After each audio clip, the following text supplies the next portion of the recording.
All right, it is time for Irish Breakdown. Today is not Monday, December 6th. Mm-hmm. It is the official day that Marcus Freeman is the head football coach at Notre Dame. My name is Brian Driscoll. I'm the publisher at Irish Breakdown, joined by my man Sean Davis from ESPN Chicago and, of course, the Lucky Lefty podcast. We're going to do something fun today. We're going to have a lot of conversation here about Marcus Freeman's hire, but we're going to kind of steal a page from ESPN, right? Y'all know how I like to have my fun at ESPN's expense, but today we're going to do sort of start a show on one channel and then finish it on another. So we're going to start here at Irish Breakdown, and then we're going to transition over to the Lucky Lefty podcast as well. And we're going to have some fun today because we have a lot to talk about. Yeah. And Sean said earlier when we were on the phone, he's like, we're going to be on the thing for 6 hours. And I was like, that's crazy. And then I was like, no, that's probably not crazy. No. So we have a lot to talk about today. So, Sean, let's just dive into it. This was an introductory press conference, unlike one I've ever seen at Notre Dame, and it has nothing to do with Marcus Freeman. Yeah. But I thought the pomp and circumstance was tremendous, not just because of Marcus Freeman and the magnitude of the moment, which I think it signified, but also understand there's going to be a lot of recruits watching this today. There's going to be a lot of people watching this today, and they made it a presentation. This was not a press conference. No, this was a coronation, Sean, more than anything else. Absolutely. And the way it looked from the beginning, I started to see pictures probably about an hour before, and I'm like, oh man, I'm just assuming they're going to hold it like in a room. But no, they held it inside the practice facility, 250 seats.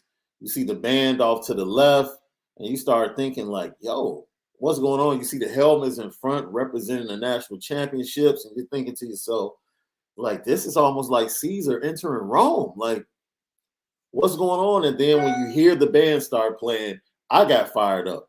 I don't know about anybody else, but as soon as I heard the fight song, I was like, you know what? This is a new era. There's a new excitement and a new vibe around this program. And I absolutely loved everything about it. It was top-notch, elite, and just the connection between Ohio boys, right? You had an Ohio boy being the master of ceremony, introducing another Ohio boy in Marcus Freeman. There are a lot of connections and a lot of great things as far as the coronation, as you called it today, for Marcus Freeman as the head coach.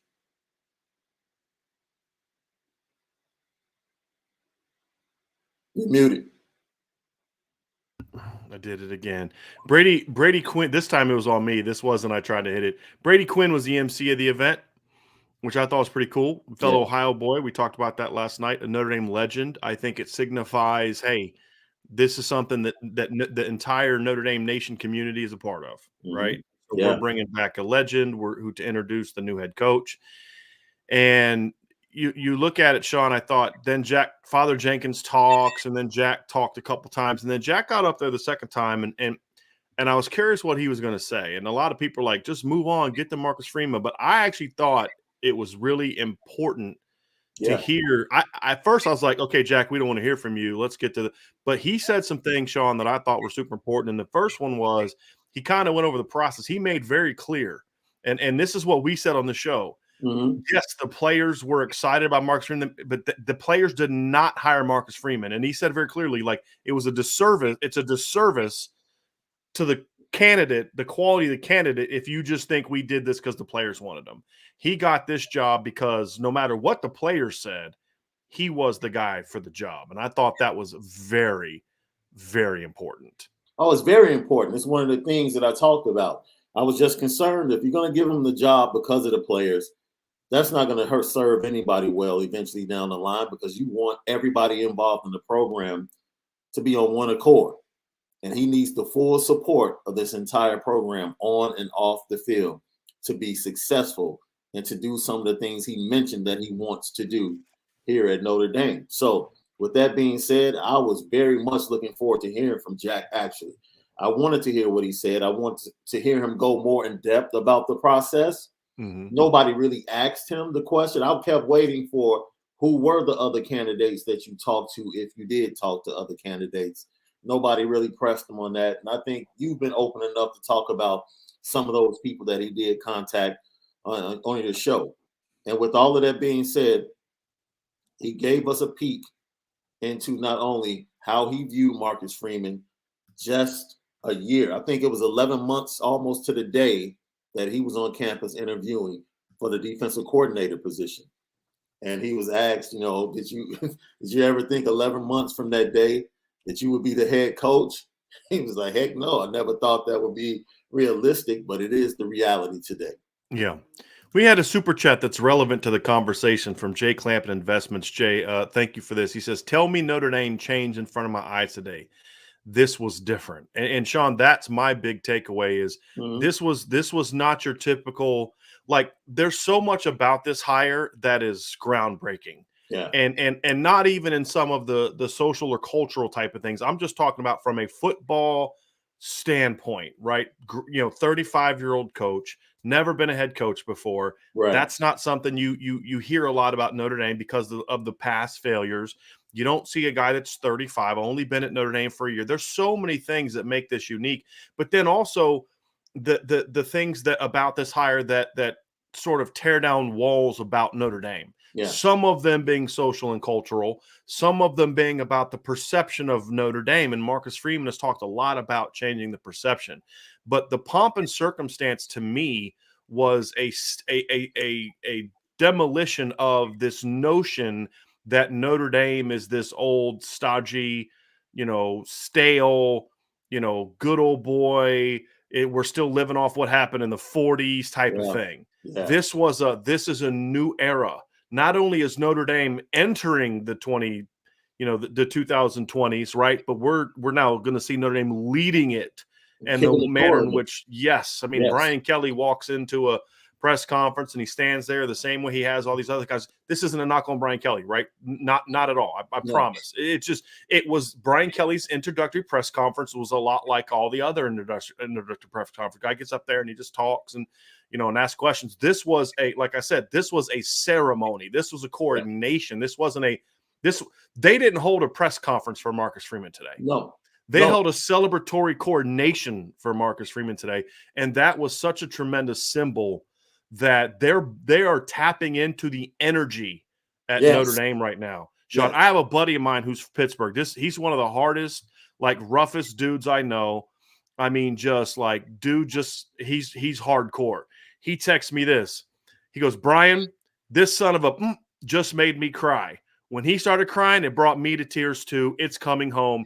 It's undoubtedly coming home. Talking about a championship. Yeah. This is a dude that you don't expect to cry or have any kind of emotion whatsoever. And that's what he's texting me. This was a day where they tapped into that emotion and said, we've got to make sure everybody's on board for this thing. And we've got to let everybody know the Notre Dame that you thought you knew is gone. Yeah.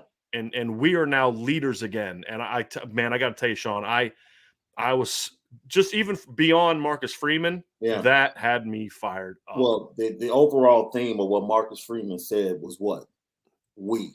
Mm-hmm. And like you said, Notre Dame is taking full advantage of the energy around the wave that got behind Marcus Freeman before he was the head coach, and even more how that swelled even more since he's been named the head coach. So this just wasn't about a coach sitting in front of the media giving a speech about what he wants to bring to the program. No, this was a meeting of the minds, unique minds in Notre Dame that came together and say, how can we fully take advantage of this opportunity to rebrand Notre Dame on a national scale? Beyond recruiting, beyond the football field, how can we change the overall image of our package of what we have to offer so that we can give a better product to our head football coach to present to recruits? That's what took place today. It was a full rebranding of Notre Dame, the institution, Notre Dame, the football program, and Notre Dame, who's leading Right. this program. Well, the first Marcus Freeman talked during his press conference about the golden standard, right? That's what they're going to live by now. And he went through a lot of things, and I want to listen to that again and kind of chart those things down. And we're going to talk about them at some other point in time. But the first thing he said, I just couldn't get past, right? It was challenge everything. And he started talking about challenging normalcy, right? And I thought, because I like phrases that can bleed into everything. Like challenge everything can be something that you take. It's like, I remember a comment that my dad told me when I was a kid, and he would always tell me this, even when he was explaining something to me, like, hey, Dad, I want to learn about this thing going on in the world or this thing in sports. And he'd always say, trust but verify, right? There's that old expression, basically meaning like, don't just believe things because people say things, right? So you can take that into the classroom, you can take that into life, but it's not just about, questioning. It's more about challenge everything, meaning challenge normalcy. So this is what everybody expects Notre Dame to be. Nope, not anymore. We're challenging that. We're challenging what everybody else does. We don't care what everybody else does. We're blazing our own path. And to me, this is the biggest beef I've had with the University of Notre Dame and its football program my entire life. Even at times during the Lou Holtz era, was this unnecessary and misunderstood notion of tradition. Right. And to me, tradition is about excellence, not about the stadium has to be this, the lines on the end zone have to be this, you can't have grass, you can't have a scoreboard. That's not tradition.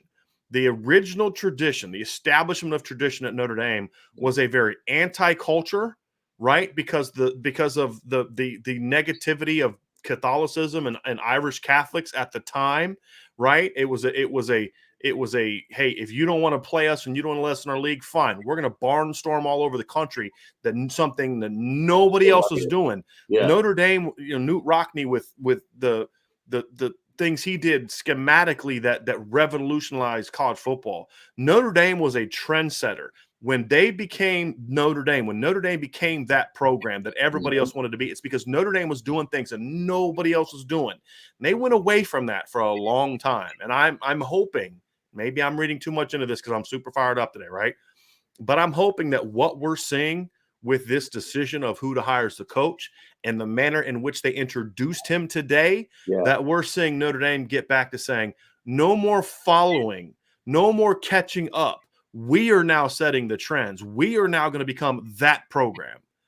And if you build it, they will come, man. And that leads into the next thing is when you talk about what Marcus Freeman emphasized. I mean, his comments about recruiting weren't your normal. And that's why, Sean, this just had to be out. It had to. Like, I thought I'm looking at all the IB gear and I was like, I can't wear anything else. Like, if I don't wear that, then I might as well just like get kicked off my own show. I mean, it just, and the things he said about recruiting it wasn't just that normal, recruiting is the lifeblood of a program. I mean, it just oozed out of him. Like, we're going after the best. And if you thought you didn't have to battle us before, sorry, you're going to have to battle us now. Yeah. I mean, when Vince asked him, because Vince got the second question, Vince asked him, what is your philosophy to coaching hires? And the first thing he talked about was you got to be a relentless recruiter. Yeah. Which I think there's some coaches on the staff who are like, I'm out. But they heard that. They were like, let me enhance my resume tonight. Right. It's so crazy. What were your thoughts on that, Sean? Yo, excited. That's my thought. I'm excited. And a lot of people, I saw some people in the chat talking about he was taking shots at Brian Kelly. He wasn't taking shots at Brian Kelly. He was just saying, this is what I'm looking at, and this was what needs to be enhanced in this program. What also stood out to me is that he expects to do things immediately, Brian. Immediately. He said right away. He said, we expect to get things done right away. We expect to win a national championship right away. We expect to attract the elite talent right away. So this is not a guy that's trying to give himself 2 or 3 years to work up to. No, we've experienced that. We just got out of that. This is a guy that's telling you, Notre Dame fans, your head coach just told you you're close. You're really close. That's what he said. We haven't been good enough, but we're close. And we're going to get this done right away. That's the expectation. And the recruiting, from a standpoint, if I'm not mistaken, I think I've read that, he has an in-home, I think, with Devin Moore this week, if I'm not mistaken. I believe so, yeah. Yeah, he has an in-house to get Devin Moore back in the fold. And I think, if I'm not mistaken, I think he's allowed one more contact with Xavier Nwanka before his decision this week. Mm-hmm. So, as a head coach, you have to be the best recruiter. He said that as well. You have to be and said it with some soul. He put some stank on it. You know what I mean? Like he said it with like, if I'm not the best recruiter, we have a problem. And we have a problem. That's important because what we learned from the last 12 years, if the head coach isn't demanding that other people recruit that way, and there's two ways to do it. And I'm someone who has argued in the past, the head coach at Notre Dame doesn't have to be an elite recruiter. He doesn't have to be. Mm-hmm. It's nice if he is, which I think Marcus Freeman can be, but doesn't have to be. But what you have to do is you have to set a standard and have a standard of excellence and then a standard of accountability that if people aren't getting the job done, they understand, like, why I'm letting you go, right? Like, I do. Yeah. I didn't recruit, I mean, and that's the thing. But when your head coach is an elite recruiter and a hard-working recruiter, I mean, you can't not do it yourself. I mean, no one's going to do that and think that they're going to stay employed. Right. And that's a standard of excellence that you have to have. And when he kept talking, I mean, every time he got asked about that a lot. And there was something else he said, Sean, that I thought he was going to go in a direction that was going to make me unhappy. Okay. Because he said, we're not a championship team yet. And I thought, because of the last 12, 15, well, not the last 15, because Charlie Weiss never made excuses. It kind of triggered you. I was like, oh, here we go. Like, he's going to lay the foundation of it. And he's like, but we're close. And then he started talking about how close they were, like a standpoint of it's time to get it done. Right. And I thought it was going to be like and I was like, here we go. And man, to me, he hit out of the park. He definitely hit out of the park. Yeah. And at first he was kind of like reading from his thing, but as he started talking more and more and more, you kind of feel he just started getting more comfortable. And then when he was asked questions, that's when he was reading questions, that's when he was at his best. Because it was more natural. That's when you see or get a little sneak peek into what makes him great in a living room with a mom and dad. The Q&A. This is when you get who I am. This is why I can tell you why you need to be at Notre Dame. When you got to the Q&A and you got away from the script and what he had prepared as a statement, you started to see Marcus Freeman for who he was. And that's the superstar that most talked about from a recruiting standpoint when he became the defensive coordinator. Yeah. And by the way, huge shout out to everyone from Irish Breakdown Nation. I kind of jumped on listening to the live stream, and I'm just seeing all these IB Nation comments, which was amazing. Yeah. So I appreciate y'all very, very much. But yeah, this was a big day. He started talking about his family and talking about his hard work from his dad, his basically, to wrap it up, the compassion, the outward focus from his mom. Yeah. Talked about his kids and his wife, kind of cracked a little joke at his wife, like, you're usually my biggest. He cracked a joke with his players too, talking about usually. Yeah. Well, most of you don't. The shortcut, which I loved.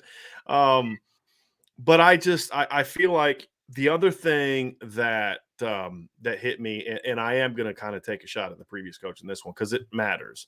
Okay. Brian Kelly said, I haven't even won all of my games yet. I haven't won all of my games yet. Yeah.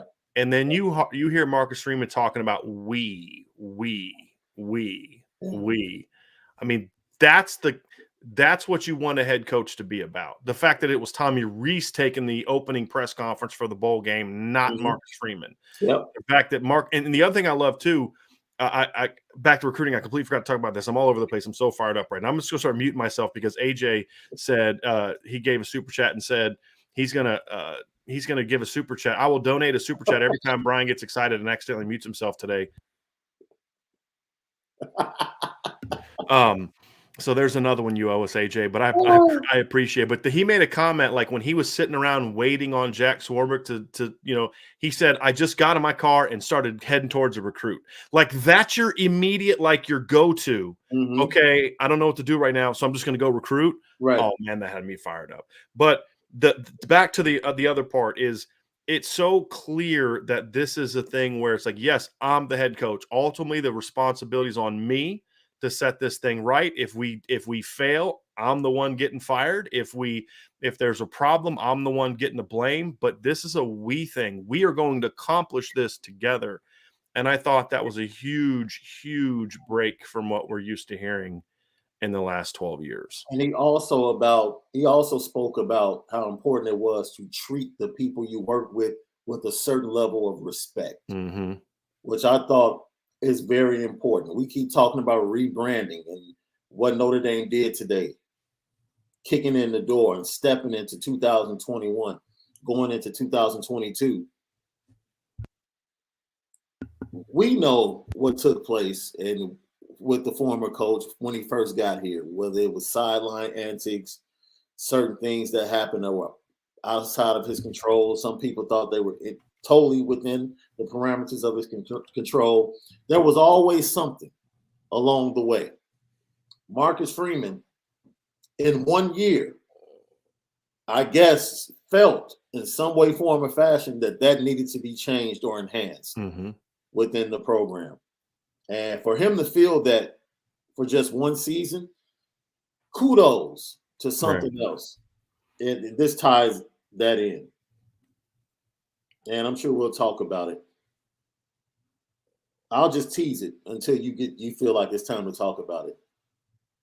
For not only Marcus Freeman, but Jack Swarbrick to mention multiple times, this program and this culture is because of the players. It's not connected to the coaches. I've talked to you online and offline about certain things that have taken place. More than any time as a Notre Dame fan, I wanted to tip my cap and stand up in my living room and give a round of applause to every Notre Dame player that's on the current roster and that's been on this roster for the last 12 years.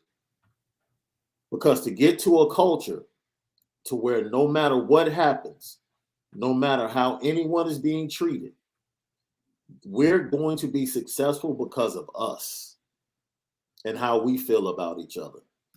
And you could feel in the statements from Marcus Freeman and from Jack Swarbrick that is definitely the case. The players held this program together more than anything. And that's something I felt. I've heard it before. Didn't know how much of it was true because you weren't the only person that I heard it from. But it's just the fact that to hear Marcus Freeman and Jack Swarbrick mention that today. And, I love this program even more today than I did yesterday. And I didn't think I could love Notre Dame more. I really didn't. I'm a fanatic since I was bouncing on my grandfather's knee at Notre Dame Stadium. I'm a fanatic. But my love for Notre Dame has grown in 24 hours. And I'm looking forward to what's to come in the near future because I'm very excited. I'm very excited. Man, can we get AJ, can you send $5 every time I get excited? Myself too. AJ may not have any money left to pay his mortgage this month if that happens. We talked about this on your show last night because I joined you and Malik Zaire last night, and we talked about it because I thought it was an interesting conversation because you had someone who, works in the media, has been around the program for 12 years, someone who has talked to recruits and players and parents and coaches and has built those relationships. And I hear these things. And then I kind of throw out what I think and believe. And I want Malik, it's your show. So if you're going to shoot it back or slap it down or whatever, you're going to do that. And Malik was like, yeah, that's pretty much what it was. And it was this notion that, why was the team so successful last year? Well, if you ask a lot of the players that I know, and I'm not talking backups, I'm talking captains, guys that were drafted, guys that are currently earning paychecks to play NFL football. It was, It was the brotherhood. I mean, they'll talk about Coach Lee and Coach Easton and Coach Long and Yeah. Coach Elston and Coach Bayless and guys like that. But when it comes down to it, it was never for in my conversations about, oh, our head coach is so great. And it was always about the brotherhood, right? I mean, Yeah. and you saw this team really come together. But at the same time, players can only take you so far, as we've learned. You still need that head coach that sets the agenda for your football program, that sets the level of accountability for your football program, that sets the tone, the who are we going to be, right? You guys have created a certain culture, but I have, as a 35-year-old guy that played at Ohio State and coached at Cincinnati and did all these kind of things, I'm going to say, hey, we're here, but I'm going to take us here. And Right. that's the thing that kind of got me excited about it. And that's also the expectation. I mean, look, Marcus Freeman is not being hired, or the expectation is that he's not just coming in here to keep doing what Brian Kelly did. Yeah. It's to do what Brian Kelly couldn't. That should have been whoever was hired should do, or wouldn't. Right. And so those are the things that ultimately are the expectation. But I wrote an article today, Sean, to kind of, I was working on it. It's kind of funny. Something's never happened before. So I'm writing a story that I wanted to publish as soon as his press conference is over. And the title of the article was, and you can find it at irishbreakdown.com, is "The Marcus Freeman era is here. Now it's time to get to work." And the point being, I talked about the pomp and circumstance and all that. I said, the press conference is over. Now it's time to get to work. And I talked about the 7 things that I think Marcus Freeman needs to focus on when it comes to being a national champion. So before his press conference had gotten started, I kind of had the intro done. I had to add some to the intro when I started to see the pomp and circumstance of it. I was like, well, this needs to be addressed. Right. But I already had the 7 things kind of laid out. And here's what I had. So I wrote this before his press conference. So imagine what I'm thinking and feeling as I'm writing this, because I'm writing it out during his press conference. Imagine what's going through my head. Right. Number 1, embrace Notre Dame. Okay. Yep. And the final sentence was, that means taking what makes Notre Dame different and in some instances harder, and using and turning those into strengths. Number 2, build an elite championship caliber staff. 3, demand recruiting excellence. Number 4, embrace the passion that makes football great. Not Notre Dame, just football. 5, understand the need for an elite offense. 6, big game excellence. 7, no excuses. Now, 5 and 6, we're not going to, there's no way he could have addressed those really in a press conference, right? But as I'm writing, like filling these in, I already had those 7 things laid out. You can only imagine what was going through my head as he starts talking. Yeah. And I'm writing these things, It's amazing, man, because you could see, now this is amazing, because being that, my background, how I was raised, how involved my parents are in ministry and charitable things, I get to watch how people relate to leadership. And I've watched people come in and, talk, give speeches, and I've seen people check out. And I've seen this since I was a kid. And I'm like, okay, they don't believe him. Everybody else in the room for me didn't exist. Like, my eyes were focused on the players and Marcus Freeman. And there wasn't one player that wasn't locked in to his answers to the questions. It was like they would look at the media person when they would ask the question, and their eyes would lock right back on Marcus Freeman. And everybody was intently listening. Like, they wanted to soak up whatever he's going to say. And that's when I said he has the trust of these young men. Like, we've heard it, we've seen stories about it, we've read stories about it, but to see it in action, those young men trust and lean on every word that comes out of his mouth. And it's almost like it's almost like they've been thirsty for that. And that's not to say that they didn't appreciate what was there at Notre Dame, but they wanted more because they felt like there was more in them that could be brought out. And as soon as they heard it, something different, something new, something fresh that could pull that out of them, that extra that they want to give, they were thirsty for it. And they're soaking everything that he says up. They're soaking it up. So it's going to bode well, especially early during his tenure. because he's going to have the attention. But more than anything, like you said, it's going to take wins on the field, big wins, starting with the Fiesta Bowl and then going into next season schedule. It's going to take wins to really turn the tide and start to get everybody to believe that change is coming immediately. Right. Yeah. We've got some super chats here. Kay Grant with a super chat. Thank you, Kay Grant. Yep. Kelly is a me guy and Freeman is a we guy. Hashtag Freeman factor.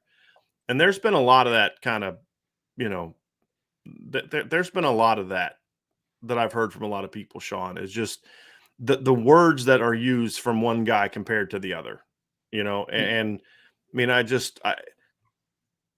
don't want to turn this into an anti-Brian Kelly, press conference or podcast, but it's relevant to what this program needs to be about.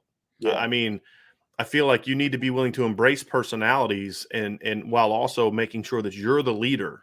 They're following you, but within that framework, we can allow them to be themselves and to grow and develop and to say, my job is to build you up. I've interviewed a guy recently for the open recruiting position, and I said to him, look, my job is to build you up. Your job is to help build Irish Breakdown up. But the ultimate goal being, if you want to go run your own website someday, my goal is to help build you up to the point where that's going to happen someday. Well, it's the same thing in coaching, right? And I got to say something, Sean. I didn't get like super emotional other than from an excitement standpoint. But people that have listened to the podcast for a long time, and you're going to know where I'm going with this because you and I have talked a lot about this. He used it in a different manner, but the one thing I always said to my players, and I would say this to every team I coached, I say, look, at the end of the day, yes, football matters, winning matters. But in 20 years, when we talk and we meet again, it's not going to be about, remember that time you did this on the football field. None of that's going to matter unless when I talk to you, you're a good, I know that you're a good father. You're a good husband. You're a good employer, an employer, that you're making an impact on your community. That's what's going to be so much more important than what you did on the football field when you were 19, 20 years old. And he started talking about like how the players are going to see him. He goes, it's not about what you say, it's about what you do. And he talked about how he wants them to see him being a good father. He wants to see them being a good husband. Like those are the kind of things to me that it goes to what we discussed last night on your show and what I've said a lot on this show, which is you can't turn that switch on and off. No. You just have to be it. It has to be you because eventually the kids are going to see through it. And those are the kind of things that I saw that say this guy is going to be himself. And because he's a person of, to me, high integrity and high character, he doesn't have to put on that facade of integrity. And so the kids are going to follow that because they're going to know when he's telling me things that, because it's great when he's telling you things you want to hear, but when he's telling me things I don't like, I'm not doing a good enough job. I'm not working hard enough. I'm not doing what I need to do. I'm going to receive that more because I trust him. Yeah. That's going to be a big thing for me. So I totally agree. And I think, moving forward, once again, what we'll see in this program, not only on the field with the players in the locker room, practice field, but just in general, how things run around the Goob. I think it's just going to be a total difference. I think even the experience of coming to games and how he interacts with people outside and in the community, I think overall, South Bend, I think everything is about to be transformed. Right. His personality and his viewpoint. The first chat we got today, Sean, was this from Scott Urbick. How could you not want your son to play for Coach Freeman? His mindset and his message top notch. So, Sean, you got a couple things you got to do real quick. You're going to be back here in a couple minutes. Yep. I'm going to read through some super chats here while you're doing that. So we're going to go through some super chats for some folks. So let's get this. We got AJ's. Just want to roll through some of these, and we're going to get back to talking. Alex Dunbar asks, thank you for the super chat, Alex. And Alex asks, any intel on Xavier Nwankpa leading up to his commitment this week? I don't see that happening. If Notre Dame were to get Xavier Nwankpa, it would be a huge, huge upset based on everything I'm hearing. Notre Dame took their swing, but I just think there were some things that went on during his recruitment that I don't think are going to allow them to overcome it. I just think at the end of the day, he's always felt more comfortable staying at home. I think people around him want him at Notre Dame. I just don't think he necessarily feels the same way about Notre Dame that his family does. So I would expect Iowa to be the pick. If he picks Notre Dame, that means something dramatically changed in the last 48 hours leading up to his commitment. AJ with a super chat. Crap, didn't expect it to happen that fast. And I honestly did that before I even saw your chat. So I'm going to have to mute myself here a few more times here because I've got some bills to pay here, buddy. So I appreciate that, AJ. Obviously, just kidding. Let me get down here to some more super chats. It was a Charlie Moore with a super chat. Thank you, Charlie. Who will be the offensive line coach? So for the bowl game, it's probably going to be Jeff Quinn. I do not expect Jeff Quinn to be back at Notre Dame next year as the offensive line coach. And that's pretty much where it is. Right now, I don't think he's necessarily focused on that. I think right now the focus for Notre Dame is getting out and getting on the recruiting trail. I think once you get through that, then you start focusing on the bowl game, and that's when you start looking into coaching hires. I think the fact that most of the staff is still intact, all the staff right now, other than the former head coach, are still intact. You don't have to rush into hires. You have people that can coach your guys through the bowl games. And so I think taking your time with that, making sure that you can see who's available, going after coaches that you want, those things are all going to be very, very important. Very important. David Carpenter asks, it was interesting how he said Brian Kelly asked him to come to LSU, and he said, let me ask my wife. Yeah, it was basically about buying time. I mean, that's kind of how I read that. And that's what I've been told from talking to people. It was essentially, you don't want to close that door because you don't know what opportunities are there. And it was an opportunity for him to, number one, talk to his wife. But more importantly, from what I'm told, it was an opportunity for him to buy time to find out from Notre Dame if they were interested in him. And then, of course, once that happened, a whole lot of other things happened. There was rumblings that Oklahoma came open like the day. Actually, the Oklahoma job came open the day before the Notre Dame job came open. So all these things start going into motion. So obviously, Oklahoma was looking for a new coach. Clemson is immediately in danger of they're going to have a new defensive coordinator, right? Because there was immediate rumblings that Brent Venables may be a guy that Oklahoma would turn to. That job was out there. There's been rumblings for several days about the Oregon job coming open. Then the Oklahoma job came open. Duke really wanted Marcus Freeman. There was a lot of options. So he needed to kind of put it all together and figure out what was out there. But ultimately, what I'm told, this was the job he wanted. And I've been told this for a while. Neil Wachter with a super chat. Admissions is not a limitation on who we recruit. Address that after the 5-star commits, he can bring in elite kids that past coaches wouldn't talk to. I think that you make a good point. It says wouldn't talk to. You say past coaches. See, we've seen a very interesting thing happen at Notre Dame the last 20 years. We've seen, since Lou Holtz left, we've seen Notre Dame now, they're going to have their 5th head coach now, right? So we Bob Davie, Ty Willingham, Charlie Weiss.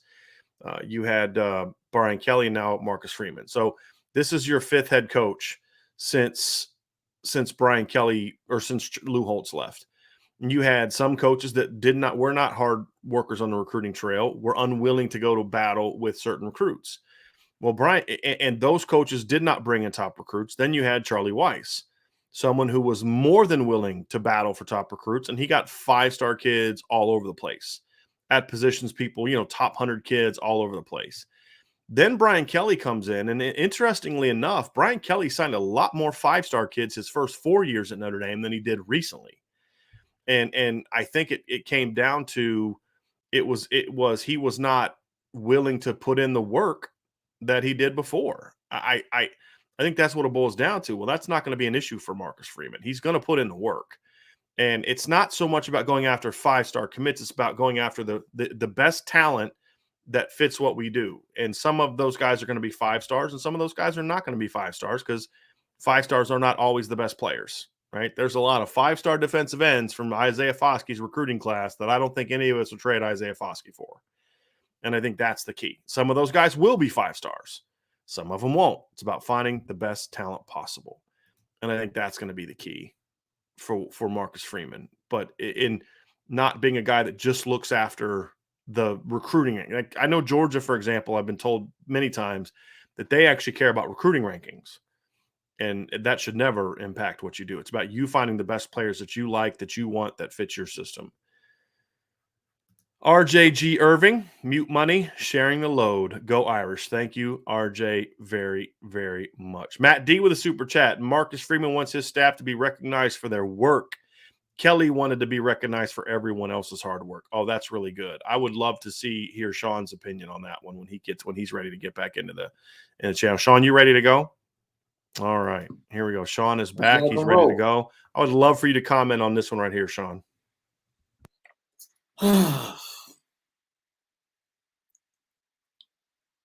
You know what? Can I step outside of coaching for a second? And do whatever you want. It's just the recognition, and I think this goes to his answer to the second to last question, which I'm sure he anticipated. Yeah, there's always a greater good or a greater cause. And in order to get to that point, when you walk upon somebody or you meet someone or you come in contact or cross paths with someone in life, you have to be able to look at them from the standpoint of a human being. And I don't know a human being alive that doesn't want love and appreciation. Mm-hmm. Everybody wants to be loved. Everybody wants to be appreciated. And if you can approach and treat people from that basic premise of human beings all wanting to be loved and appreciated, then when you get involved in a project or relationship or some type of bond where you're working with someone, it's easy for those two things to flow because that's how you view each other. So, Matt D, when he's saying Marcus Freeman wants his staff to be recognized for their work, you saw that by simply him saying, look, I'll go do the dirty work. Tommy, you take the spotlight. You sit and talk to the Fiesta Bowl committee and, you do that. I'll go out here and do some dirty work and get on the recruiting trail. The roles might reverse at some other point. I might need you to do the dirty work.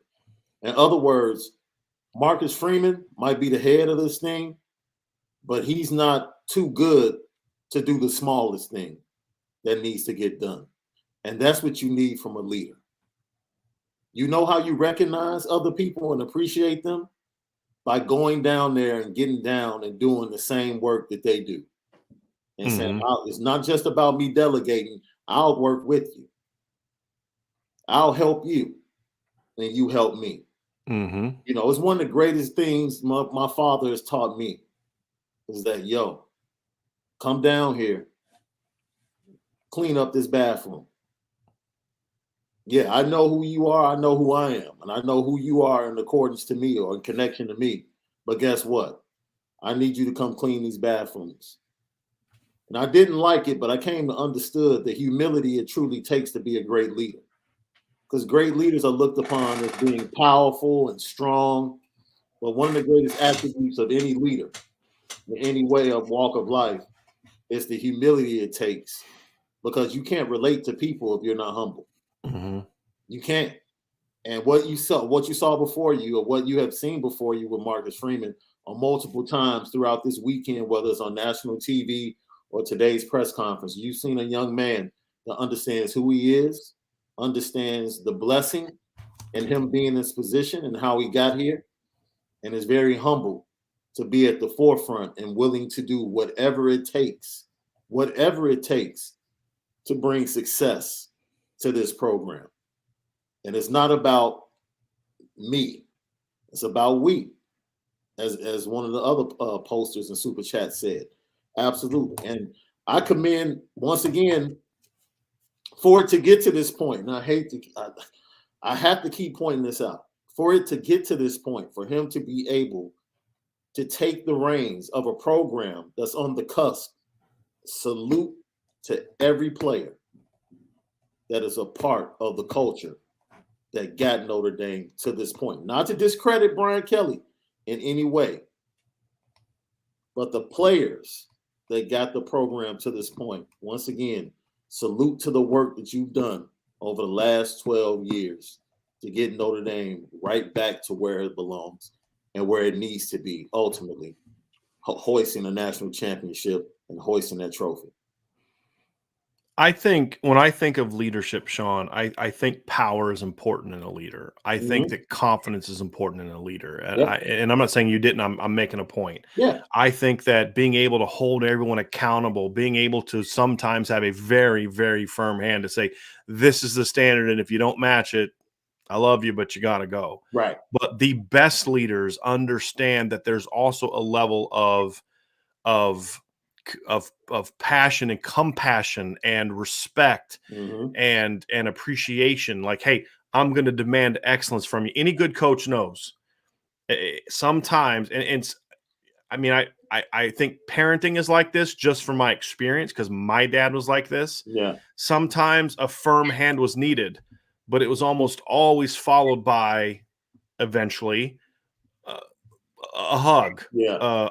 Yeah. After kicking me in the butt, patting me on the butt, and telling me and helping me to understand why that push was needed, why he had set a standard that I needed to live up to, even though I didn't always agree with that standard or think it was necessary as a 15 or 17 or 18 or 30-year-old. I mean, my Absolutely. dad was still giving me advice on the day that I got married. I was like 29 years old when I got married, and my dad's still giving me fatherly advice. Why? Because I'd never been married before, and he'd been married now going on 46 years now, but at the time it was like 30 something years. And Yeah. so that's the best leaders are the ones that can lay a firm hand down at the same time that they can let you that you feel the love and respect they have for you. Yeah. And it's not just the players, it's also the people that work with you. Mhm. And that, look, I'm going to be hard on you, I'm going to be demanding, but here's what it comes down to. If Marcus Freeman can be this, he will win. And that is this: I am going to hold you accountable to a level of excellence that's going to be demanded from everyone. And I'm going to be your biggest critic, but I'm also going to be your biggest defender, your biggest supporter, and your biggest ally. Yeah. And those two things are not exclusive of each other. They're the same thing of a great leader. And if he can be that with himself, with his assistants, Mhm. with all the people that are part of this program, and then with the players, there's no telling where this program could go. Because at the end of the day, if you want to know why I was so hard on Brian Kelly over the years, Sean, and you know where my heart was on this, Yeah. it was because I knew the players were better than Brian Kelly ever gave them credit for. In his introductory press conference, I wanted to coach the best players. Was a direct slap in the face of what he's been doing here at Notre Dame in the last 12 years and who he had in Absolutely. front of him. And Absolutely. the fact that he always looked at them as a stumbling block to what he could achieve. Yes. And that just really disgusted me because I feel like for the last 5 years, they've carried him. They've won in spite of him. That's Mhm. why I get so angry because he always wanted the credit for everything that went right. That's why instead of this season, instead of us talking about, wow, what a great job Isaiah Foskey and Jason Adamiola have done to step into the spotlight, we don't talk about how they had to replace, you know, Adi and Dalen and how guys have had to replace, Kevin Austin replacing Javon McKinn, his maturity, and Michael Mayer stepping in the spotlight and the leadership of Kyron Williams and all these different things. So from a player level, we kept arguing about whether or not this was or wasn't Brian Kelly's best That's coaching job. coaching year. Yeah. And it's like you're taking away from the people that are making this freaking thing happen. Yes. And it ain't that guy. It's the players. And that's what bothered me so much and it was always that way. It was they're the ones making this happen, right? And so that's why I'm excited about the Marcus Freeman era because I believe as a player who's been a player somewhat recently that you're going to have someone that understands that there is a need for excellence and demand and because kids want to be pushed. You Yes. talked about how you want to be loved. That's Yes. true, but they want to be challenged. Well, that's They what want I'm to be saying. pushed. They've been Right. thirsty for this. Yes, they want to be challenged. They want to say it's not good enough. Yes. You're better than this. Do more. Give me more. Yes. And I'm going to show you what's needed from what's needed from me by you. But you're capable of it. They want to be told. And that was the question. And I wanted to get your thoughts on this. He was asked by an ESPN reporter about what it means, what kind of message it sends that someone who's black is hired to this job. And he kind of said he really took the question in and he said, you can do anything. And it's like after that, I just kind of stopped listening because it was just like, you can do anything. And I used to tell my players this. Is it harder for some of you in this room to make it to a certain level than it is for others in this room? I'd be lying to you if I said it wasn't. Yeah. But if you ever allow anyone to stop you from reaching your goals, it's not their problem, it's yours. And that's the message I heard from him. And that was it just fed into everything about it, which is like, there's no more excuses for why we're not going to be a champion. There's no excuses why you can't get a degree from Notre Dame. There's no excuses why you can't be the best player you can do. Maybe it's harder for you because you're black or you come from this background or you're white and you come from that background or because you're not as tall as people want or you're not as fast as people want or you're not as whatever the case may be. There's going to be all types of different circumstances that people come and struggle through that makes up this one football team. But there's one common theme. We're going to get it done. There's no excuses. We can do this. And I'm not going to blame the admissions department for why we can't get this type of player. I'm not going to blame anybody else because we don't have the resources, this, that, and the other, as Marcus Freeman's introduced into one of the best indoor facilities in college football, right? It's no more excuses, fellas. None. We're going to do this, and I'm going to lead the way. And, I mean, Sean, I got, like, my old football college helmet over there, and I was ready to go throw it on and just, like, I was in here clapping and jumping up and down. Just excited from every bullet point that he went over and every question that he answered. It was almost like, man, you could not have written your answer better than that. Mm-hmm. And it's coming from your heart. It was very, very impressive. I will say this. My father would always tell me this when I was a kid, right? He said, I'm going to show you how to do this. I'm going to tell you how to do this. I want you to listen to me, okay? And I would say, yes, sir. He said, I already know you have another way, but I want you to listen to me because I'm telling you how to do this. Do you understand? Yes, sir. What he was doing later on, he was acknowledging my individuality.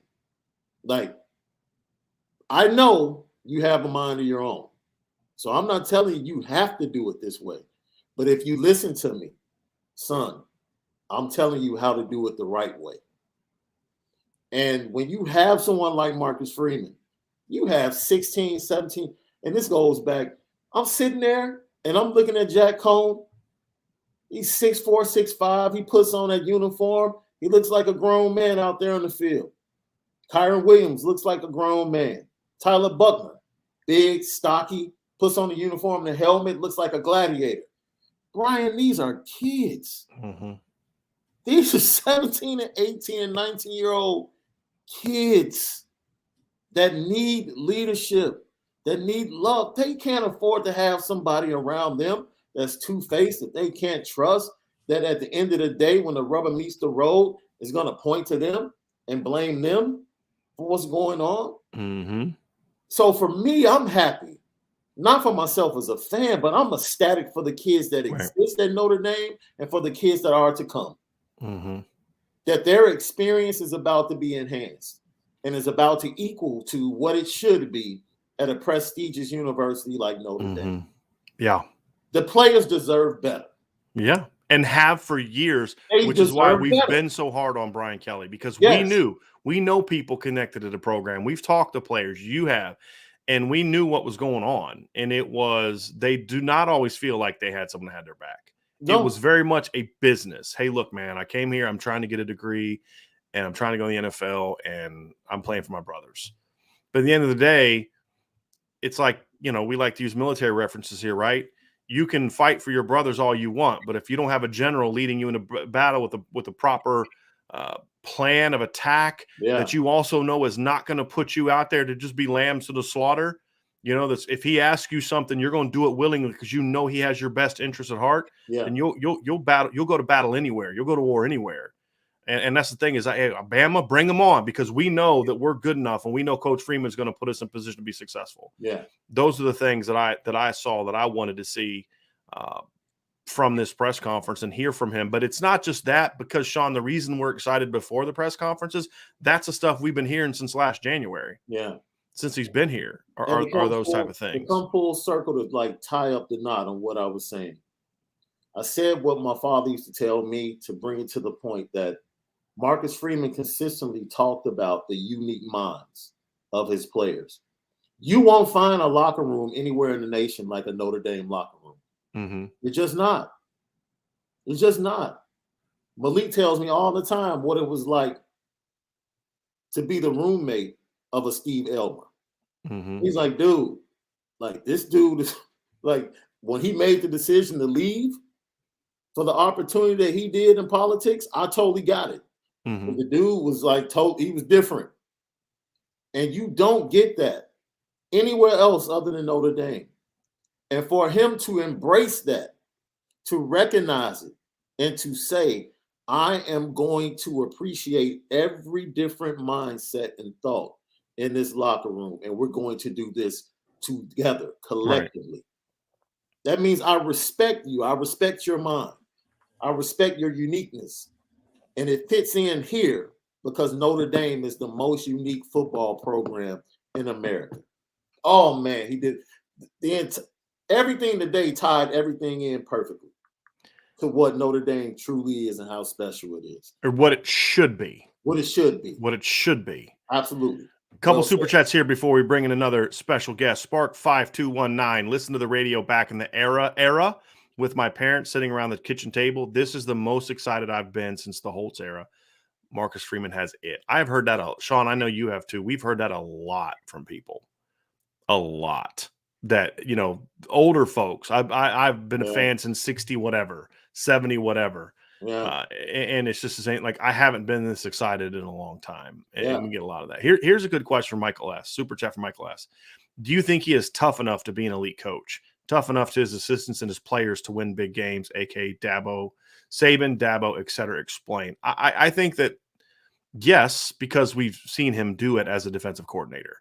The thing is, just because I love you doesn't mean I'm not going to kick you in the butt when you need to get kicked in the butt, right? Mm-hmm. And I think sometimes especially in this culture now, it wasn't so much a problem when we were younger.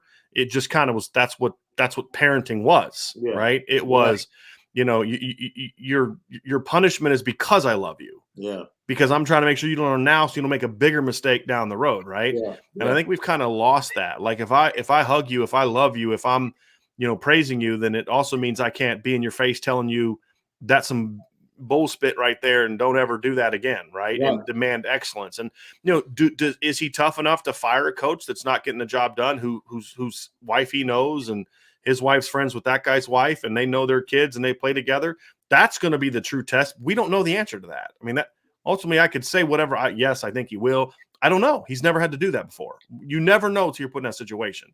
But if I had to guess, based on how he was as a coordinator at Cincinnati and Notre Dame, I would say, I would definitely project that he's going to be able to do that effectively.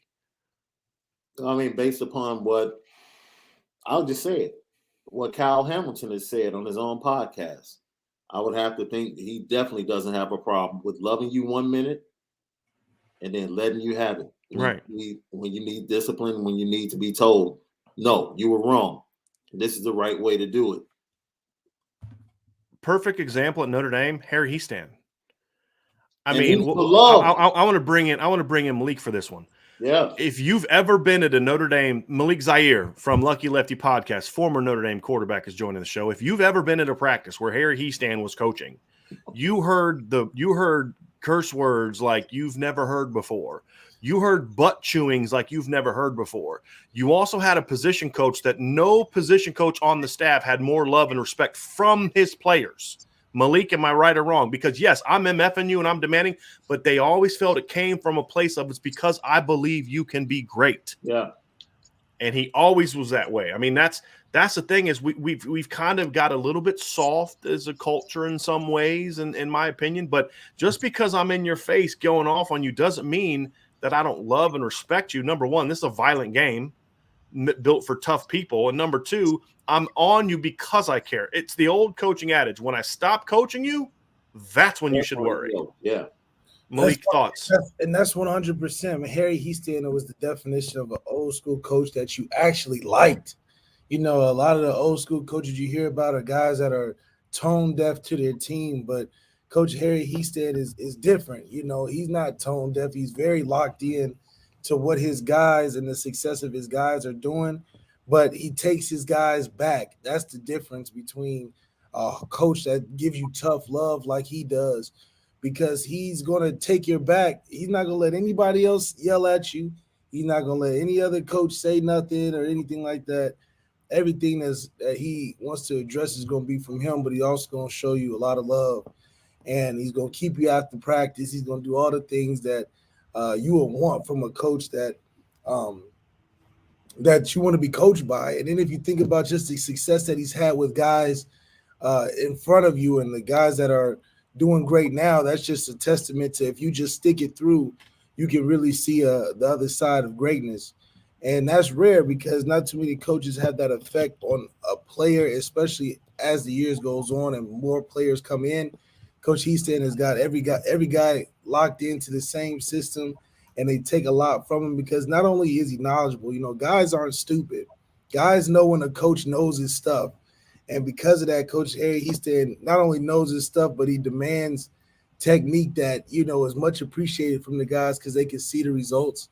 And that's why we got guys like Zach Martin, who went a whole senior season without giving up a sack. And then you got guys like Q and Ronnie that's got so much talent, that's fine-tuned themselves to be able to jump into the league first year and win Pro Bowl and win All Pro.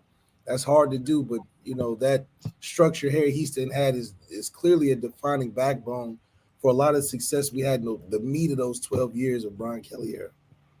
And you were going to get, it was going to be hard. It was going to be intense. It was going to be, you demand perfection, but again, tremendously respected. And I was told this by several offensive linemen. Yeah, he was hard on you, and yeah, he was no nonsense, but you always knew he cared. And I've heard stories about, you know, things like, and it's not just you. It's Marcus Freeman said this. They're gonna judge me by he basically said it, and I'm paraphrasing. They're gonna I want them to judge me by what I do, not what I say. And you know that I've heard there was some every time a Notre Dame offensive line, when Harry Hiestand was here, and he actually did this when he was gone, is he would write a handwritten letter to every single NFL team advocating for his player and why they should draft him. Yeah. He would be at the combine going in and meeting with teams about his players. You know, he would do things. I mean, that you want to know why he was working with Chris Watt in 2020. It had nothing to do with trying to undermine Brian Kelly or anything like that. It was, I want to help Chris, and I want to help Liam and Robert and Tommy and Aaron and these kids that I recruited, because I want to see it through. I made a commitment to them, and this is the way that I can help. And they all knew that. So when he was MFing you and ripping you and never, nothing was ever good enough, you took it because you knew he was coming from a place where I care about you. So that's the thing I'll say is, go ahead, Malik. Not only did he know that he cared, but also you know you was going to get better, because it's something that usually what he was right about what he was talking about. And I think the guys respected that on an intellectual football level as well as a coach level, because like I said, you heard some of the worst combination of cuss words, you know, after things that, you know, we couldn't even tell. You know, the play would go great, we'll run for 50 yards, we'll get a great combo block, but you'll just hear a guy just going in. I mean, but it's not, it sounds like it's in front of the team, but it's really in front of the guys that you're around. So it just, you overhear a lot of it, but it's intense coaching that makes a difference.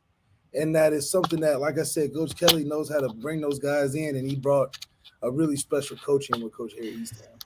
And back to what the topic was around was Marcus Freeman. So the point being is, just because you see a guy that has certain emotions and feelings and says certain things in a press conference, in a player meeting, and those type of things, doesn't mean he's not going to chew your behind in the meeting. It doesn't mean he's not going to walk into a coach's office and say, I'm not sure what's going on right now, but this isn't good enough, right? I mean, those two things sometimes don't go together, but they're not inherently in conflict.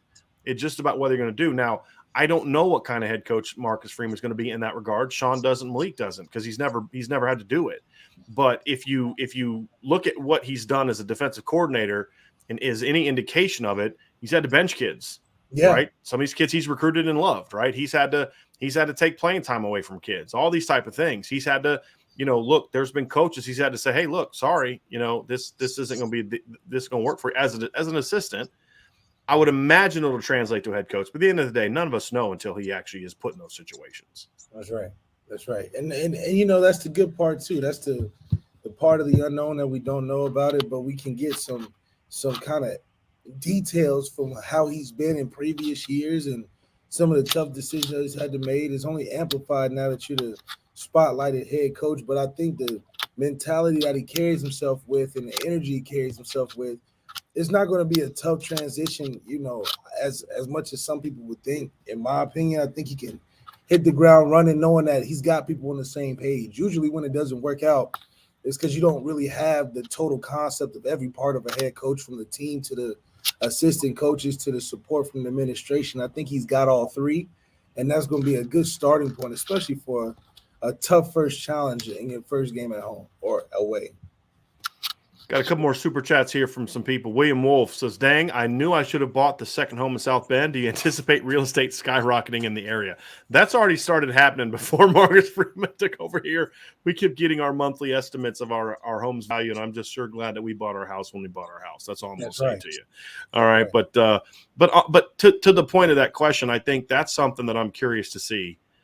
And I think we're going to start to get a glimpse of it at the bowl game. That's why I want to go to this game, is because there is, to me, a level of excitement surrounding the program that I don't know if we saw before, or at least we haven't seen in the last few years. Even though Notre Dame's been good, there's always this expectation that there was a ceiling that was there because the head coach made it clear that there was a ceiling, and I think that tamped down a lot of people's expectations, and where a lot of Notre Dame fans started embracing, well, hey, look, you know what? 10-2 is good enough, right? And that's something that drove me freaking nuts. But I feel like that ceiling's been blown off now. And it's been blown off by the head coach and the excitement about it. So to William's point, I do think that's going to create a lot more energy and excitement around the program. And I think that's going to be a very important thing to taking this next step as a program.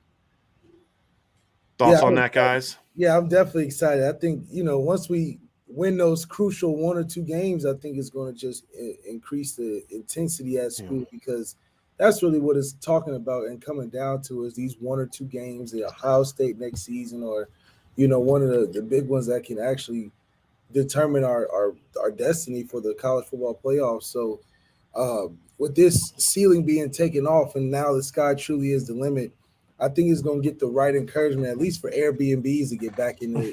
I think people are going to be renting those out soon. Malik, I want to ask you something. I'm going to take you back to when you were a senior, because you had committed to Notre Dame before your senior year, correct? Correct. So you committed before the 2012 season. Yeah, I committed right before they went to the championship. So you recruited. When did you actually commit to Notre Dame? So I committed. It had to have been during the spring game time, because I went up there for the recruits. So it was after the 2011 season, before 2012 started, right? Right. However, that class ended up being what most people would argue is the best class of the Brian Kelly era, right? Highest ranked, all the top recruits. Because I want to ask you about that, because that's the one season that we saw from Notre Dame where they won some huge games. You beat Stanford, who at the time was the dragon that Notre Dame hadn't slayed. There was nobody on the 2012 roster that had played in a game where they beat Stanford up to that point in time. And then you had the big win at Oklahoma. What role did those wins have in you guys, guys that had already committed, being able to convince Max, Torian, Cole, all the guys that kind of committed as the process went on, to say, hey, look, yes, this is why you want to come. Look at those big games. To your point, is what happens to recruiting when they start actually winning those games, which they haven't done really with any consistency since that 2012 season.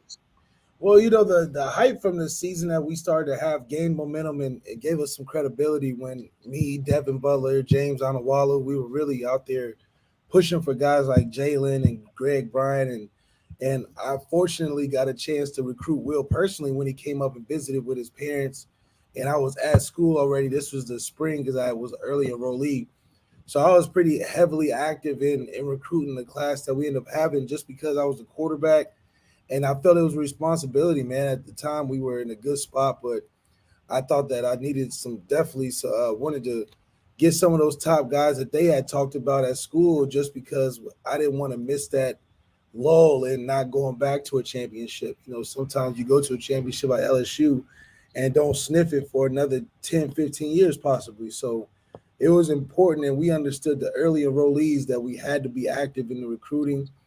And, we got a couple hints from some of our coaches of who they wanted, and we were just heavy about getting that. And that ended up turning into, in my opinion, one of the best classes. We ended up finishing top 5. And we got guys that are still playing today from that team. So that boosted and gave the depth we needed for the classes above us. I thought Sheldon Day's class with Chris Brown and CJ Procyse, I thought those guys were talented. It was a good start. And then I thought we gave them that compliment they needed to really, at the time when we were beginning to be juniors and seniors, was at the right time for us to grow and develop. Because that was Sheldon Day, CJ Procyse, Chris Brown, Ronnie Stanley was in that class. That's right. Kavari Russell was in that class. So certainly a strong class in that regard. So got a couple more super chats here. Ryan Anderson, any details on Freeman's contract year salary? The only thing I've seen is the rumor that it was 5 years for $28 million, which is a pretty decent deal for a 35-year-old first-year head coach, in my opinion. I saw a report that the average annual was around 5.6. Yeah. With incentives and bonuses, something like that. And that extra money that you save from Brian Kelly leaving is going to help you go out and make sure that the rest of the staff is where it needs to be. Speaking of, Charlie Moore asks, O-line coach, please speculate. The speculation is that, well, there's no speculation. They will have a new offensive line coach next year. Of that, I can say with 100% certainty. Who that will be remains to be seen. I think that Chris Watt is obviously an option. That's going to get more intriguing now that Chip Long has taken the head coaching or the offensive coordinator job at Georgia Tech. Whether he follows Chip there or whether he comes back to Notre Dame, I know that's something that Notre Dame has approached him about as an option. I've been told by very good sources that they're also talking to Coach Heastan about coming back in some sort of role. The reality is whether it's official or unofficial, if Chris Watt's the O-line coach, Harry Heastan is going to be there as an assist. Which he already was when he was a GA, because Coach Heastan still does live in the South Bend area. I'm pretty sure he still does. Yeah. So that will be there. But there's also a lot of other good offensive line. Look, as much as the former head coach like to talk down the inexperience and issues in the offensive line, there's about how many college football teams are there? 130. There's about 127 coaches in college football right now that coach offensive lines that would love to have the problem that Notre Dame has had on the offensive line this season, okay, when it comes to the talent that's going around. So we will certainly address that. So to me, when I got to block some LSU trolls, you guys are going to feel really bad about all the trolling you're doing when you actually get to know when you actually get to experience what you're about to experience. I actually saw one that tried to say, Notre Dame fans need to understand this is a business. Right. Yeah. For institutions like LSU, right. It is all about business. Right. But why does business not to have – here's my problem. I get so tired of this. It's a business, which means I can conduct myself in any way, any fashion imaginable. It is a business, but it doesn't mean there's not an ethic involved. Absolutely. You know what I mean? It doesn't mean there's not it's a business. And sometimes in a business, you got to make tough decisions that some people aren't going to like. Right. And if you don't want to do that, don't run a business. Yeah. Right. But that doesn't mean that you act in an immoral manner. It doesn't mean that you go try and hire coaches away from your current employer before you even tell your current employer that you're leaving. It doesn't mean that you don't conduct yourself. You look at what Miami's doing right now with their head coach and how they handle the Manny Diaz situation. But then I'm like, I can't really feel super bad about that because of what he did to Temple. Right. And it's like, just because people say, well, it's a business. So coach, it doesn't make it right. And as long as we continue to accept that, then people are going to continue to do that. It's like with sports, politics, anything. When you accept that as part of the deal and we don't hold people accountable, then of course they're going to continue to do that. Yeah. But just because it's a business doesn't mean that there's no moral ethic involved. We should be able to do business where tough choices need to be made, where there's still a level of human decency involved in it, right? And that's what I kind of get tired of that, right? I believe if you're getting a business degree, there's a class called business ethics that you have to take. Right. There's also a level of decency, because business ethics a lot of times I would imagine has to do with like don't break the law. Yeah.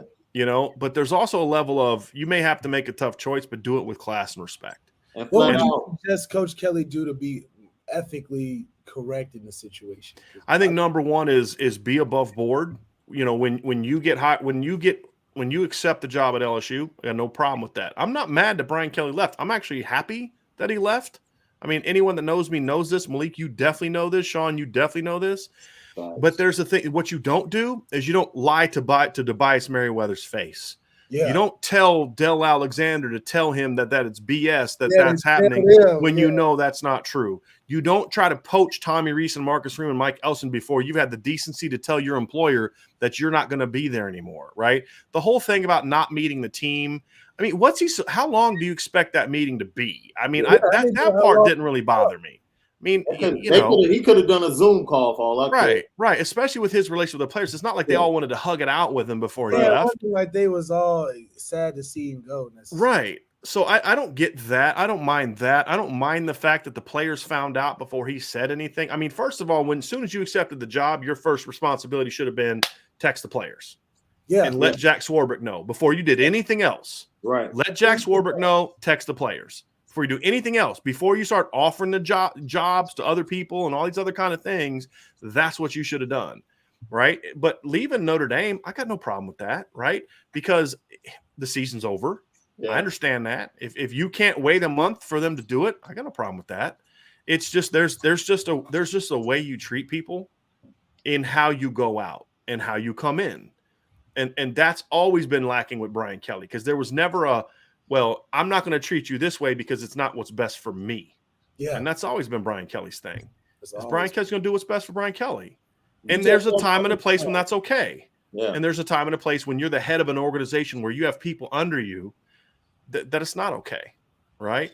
If I run Irish Breakdown and I'm the only person at Irish Breakdown and I want to run my business however I want, then that's fine. But when I have people that work under me or work with me or work for me, then the decisions I make are going to reflect on them and have an impact on them. That doesn't mean I can't make tough decisions, but you let them know, you take into account those type of things.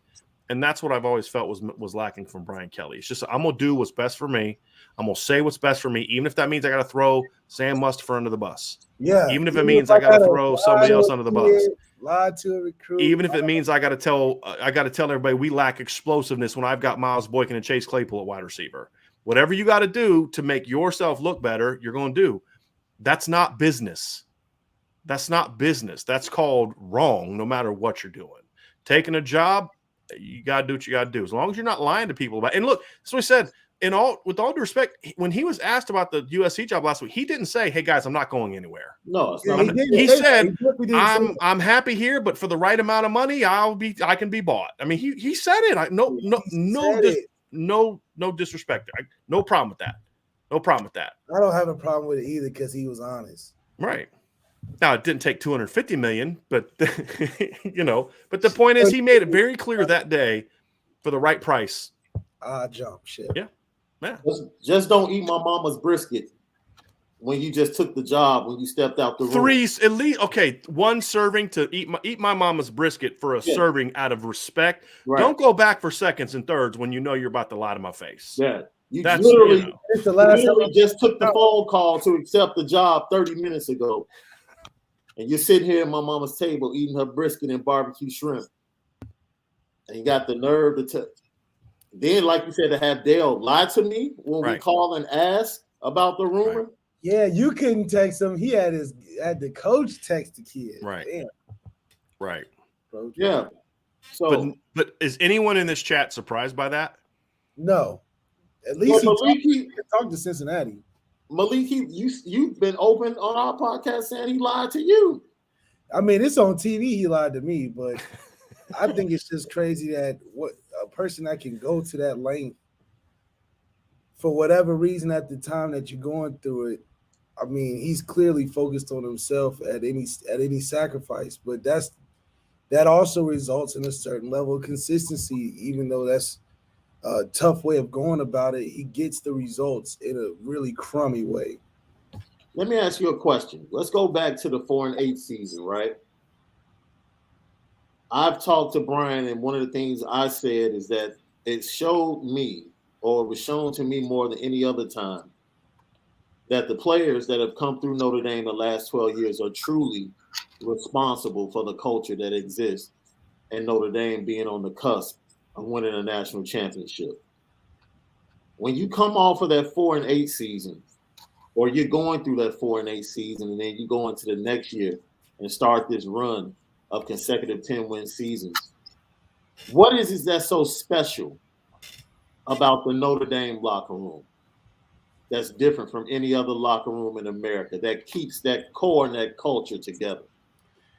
I believe it's just the common goal of understanding what each day is about, and each day we really are close. It's a tight-knit group where you feel like comfortable with everybody in that locker room, as opposed to Florida. You know, it was definitely more high school clicked up. You got your guys that hang out with your guys. In Notre Dame, it's a fun professional environment. All the guys are generally the same from a ideal standpoint, guys that are interested in many different things, not just football, and just the structure that we were in, it just made it easy to buy into the program and really stick together, knowing that we got to travel a lot together. We got these different situations that are coming together, but also think that a lot of us bonded over the frustration of winning in spite of Coach Kelly. I mean, there was things in practice where, you know, whether we felt like there was things that could be done better, but when it came to game day, it was like, okay, let's just play for us and do what we know how to do for each other. And it usually worked out. That's why during those years when we were frustrated about how things may have been called, we just made what was called work. It got us really close together and also made us better. And added intimidating factor. I think the 2015 team was more intimidating than some of the previous successful teams that we've had. So I want to get down here to a couple comments because I want to make sure people understand where we're coming from. Hugh Dempsey says, I agree with you guys are saying about ethics, but we as Notre Dame community did not mind poaching BK from Cincinnati before their bowl game. So that rings a little hollow to me as an ND fan. I think you missed completely what we said. And we spoke against that. I know Malik and I spoke against that. Well, my thing is I have no issue with a coach leaving after the regular season. I mean, that I don't like it, but that's the way the business is set up nationally, right? It's just the way college football is set up. If you don't like it, then what you need to do is have a freeze on coaching hires until after all the games are completed. Yeah, exactly. Right? And then move back signing day to March, so kids have more times to deal with the signing days. Making, you know what I mean? Those are things you do. To stay on schedule, and like Lincoln Riley had to be there before the recruiting date, November 28th. Right. LSU gave Brian Kelly a deadline to accept or to not take the job. That's why Billy Napier turned it down. Right. Now, in Billy Napier's case, he had other options. He could have said, screw you, I'm going to Florida. Brian Kelly wasn't in that same situation because USC and, well, I don't know about USC, but Florida had basically told him they weren't interested. Okay, so it was a different situation. None of us are saying we have a problem with, I don't think you guys are saying this. I don't have a problem with him leaving Cincinnati to come to Notre Dame. I don't have a problem with him leaving Notre Dame to go to LSU. As I said, I'm kind of happy about it. It's about how you do it. That's the difference, Hugh. And I want to make sure that you understand that. None of us have a problem with coaches being poached. It's legal to do that. I think, again, there's a right and a wrong way to do it. And so when you tell a guy, hey, like perfect example, one of the many reasons I don't like Urban Meyer. Urban Meyer, they knew that Greg Madison was going to leave that offseason to go to Florida. This is back when Omar Hunter was being recruited. And Urban Meyer lied to Omar Hunter, and they told Greg Madison, don't say anything until after signing day. They all knew he was going to leave. They lied to these kids' faces, right? And so my thing is it wrong that Greg Madison went to the Baltimore Ravens? It is not. Was it wrong that you flat out lied to a kid's face about whether he was or was not going to be there? I remember dealing with this with a kid that ended up signing with Georgia. He was going to commit to Georgia. He sat in the office with Mike Bobo on a Saturday, and Mike Bobo assured him that he wasn't going anywhere and he was going to stay. And by Sunday, he had accepted the head coaching job at Colorado State. You know, these coaches want to act like they were just hanging out. I was hanging out mowing my yard. Right. And USC just called and offered me a job and said, 5 minutes offer. And I had, you know what I mean? Like, that's not how this happens. Because they play it up so well. They get mad at their press conference. Oh, I would never, da-da-da. And they act like, oh, it was just like Brian Kelly was just driving back to the airport, and LSU was like, "Hey, are you interested right now? Like, this is a Black Friday sale. Like, join now or Black Friday on head coaches. yeah, miss the chance." And he just was like, "Well, I guess I'm gonna take this chance." It's just it's not possible. But what do they make too much money to just be picking out of a hat? Yeah. And they always say if you lie, that means you have to lie to keep up the lie. And it only gets worse because then the stories get crazier. You done ate everybody's Thanksgiving plate, right? And kissed a couple babies in the house, and right. Had talk with grandma one-on-one for about 30 minutes. Right. And you go out there and it's hard, but to do it with a straight face and then go down there single-handedly and fake an accent on top of that, I mean, this guy's a character. My whole point is the players have I'm glad, and that's the reason why I really wanted to get your thought process on the culture and how Notre Dame players have kept this entire program together, is because, one truthful act eliminates everything and every other domino that failed. If you simply are honest and call Jack Swarbrick and say, Jack, I've decided to go to LSU. And if you inform your coaches and your team immediately of your plans, you don't have your assistant coaches sitting in front of a recruit with no idea what's going on. Right. And you don't have to lie to them. You don't have to lie to that young man. You don't have to lie to his parents. But because you couldn't be honest up front, you had to continue to lie to keep up the original lie. That is the issue. Not the fact that he chose to go to LSU. He had an opportunity to do it with integrity, and he chose the other path. That's the issue. Now, I would like for us to bring it back to Marcus Freeman because I want to get back in a good mood. And Chris Ayers nailed it. Chris, this is why I had the shirt on today. Okay. Normally this is just for recruiting, but the gap closer shirt is on because, as he said, Marcus Freeman is the ultimate gap closer. We're going to find that out. We don't know the answer to that, but I can say for myself, I can speak for Sean. I have not had this specific conversation with Malik. So Malik, you tell me if you don't agree, but that's what Sean and I think has happened. And that's what I know Vince thinks has happened, is that Notre Dame has landed the coach that is going to be able to take them, we believe, based on what we've seen and what we anticipate from him, that can be that guy that ultimately closes the gap on Bama and Ohio State and Clemson and Georgia and stop using excuses why they can't beat them and actually starts beating them. That's why this shirt is being worn today.